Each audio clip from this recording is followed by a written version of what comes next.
So, one more video lecture on one numerical, and the numerical, a restaurant with a capacity of 100% is to be air conditioned with the following condition. There are certain conditions. Now, outdoor condition 30 degree DVT, 70% RH. Desired inside condition 23 degree DVT and 55% RH. Quantity of air supplied 0.5 meter cube per minute per person.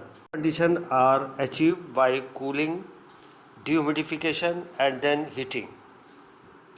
Determine capacity of the cooling coil in tons of refrigeration. Second, capacity of heating coil.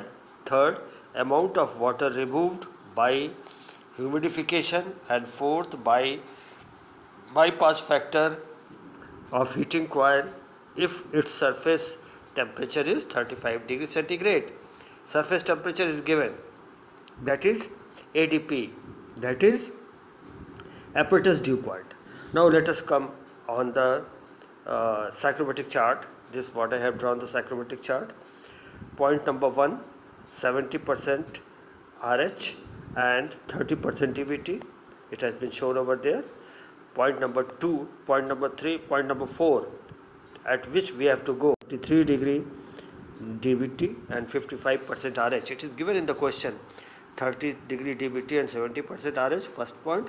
23 degree DVT and 55% RH, second point. Now we are going to solve the numerical. Number of person 100, there are 100%. Then TD1 is 30 degree, Phi1 is 70 degree, first point. TD2 is 23 degree, Phi4 is 55%, and V1, that is the volume which is given in the question, 0.5. Quantity of air supplied 0.5 meter cube per minute per person.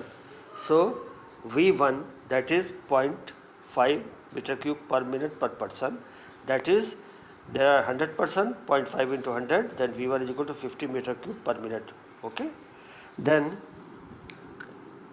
mark the point, psychrometric chart. Now mark the point 4, desired inside condition on the psychrometric chart. So 2 point has been made, point number 1 and point number 4. Process 1 to 2, sensible cooling. From here we draw a horizontal line which cuts the 100% RH line at point 2. So from 1 to 2 it is sensible cooling. Then process 2-3 is dehumidification, and process 3-4 is sensible heating. Dehumidification means from 2 to we are going to point number 3. It means specific humidity is being reduced from point 2 to point 3. Then from 3 we are going to point 4, we are heating it. So one cooling, then dehumidification and then heating. So these are the 3 processes involved. So mass of the air supplied V1 upon Vs1. V1 you have already calculated, 50 meter cube. Vs1 is specific volume at point 1. It is given from the chart, it can be find out a specific volume at point 1, and that is 0.885. Then 50 kg per minute. That is the mass of the air supplied, that is 56.5 kg per minute. Then capacity of the cooling coil, we have to find out the capacity of the coil in terms of refrigeration, and from the psychrometric chart, H1 is equal to 78.5 kilojoule per kg of dry air. H3 is H1 is here, H3 is here, H2 is here. H1 is equal to H2, W2, H3 is equal to H4 is equal to W3. So from here we can find out, and at point 1 we can get all the enthalpies also. At point 1 directly, and 2, then 3 and then 4, all the points we can get the enthalpies. So now we have to capacity of the cooling coil in terms of refrigeration, that is from the psychrometric chart, 8.5 kilojoule per kg of dry air. Then enthalpy of air at point 3, that is H3, 37.8 kilojoule per kg of dry air. And then capacity of cooling coil.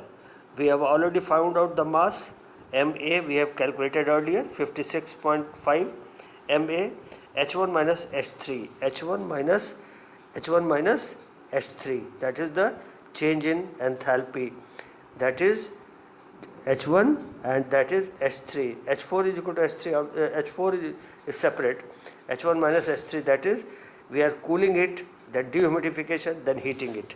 So H1 is this much and H3 is this much. So capacity of cooling coil MA H1 minus H3. It is going from 0.1 to 4 through 2 and 3.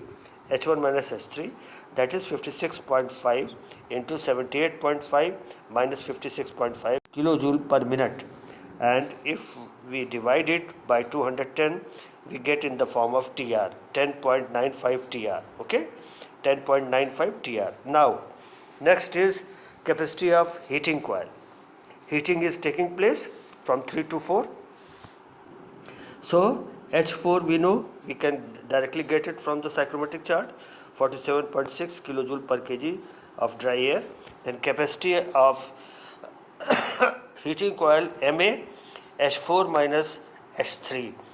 H4 MA is given 56, we have calculated 56.5.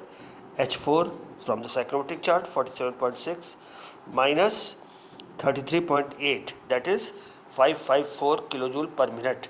And if we want to change it into kilowatt, we divide it by the 60, we get 9.23 kilowatt. Okay, then the next part is your amount of water removed by dehumidification. We are dehumidifying it from 2 to 0.3. So directly we can get the specific humidity from the chart on the y-axis. So that is amount of water by humidifier, and W2 0.0188 kilojoule per kg of dry air, and W3 0.0095 kg per kg of dry air. So we got the value of W2 and W3. Dehumidification is taking place from 2 to 3. So putting those values, then amount of water removed, that is the mass into W2 minus W3. Mass into W2 minus W3. Mass already we know 50. W2 W3, the value which we have obtained from the y-axis, that is 0.0188 minus 0.0095. We get 0.525 kg per minute. This is the amount of water which is being removed because of the dehumidification from 2 to 3. Next, fourth part, and that is your, let TD5 be the surface temperature of the heating coil, which is given 35 degree. So we can mark it on DBT point 35 degree. A vertical line we can draw and a horizontal line from 3 to 4. They will cut at 0.5. So we have to calculate the bypass factor of the coil. From the chart TD3 is 33.5. TD3 temperature, TD3 13.5 from the chart only. We can get all the temperatures at the DBT axis X. So bypass factor will be TD5 minus TD4 divided by TD5 minus TD3. TD5, this is the 0.5, TD5 minus TD4 means less, divided by TD5 minus TD3 means more. So putting all those values, we get 0.558. That's all. Thank you.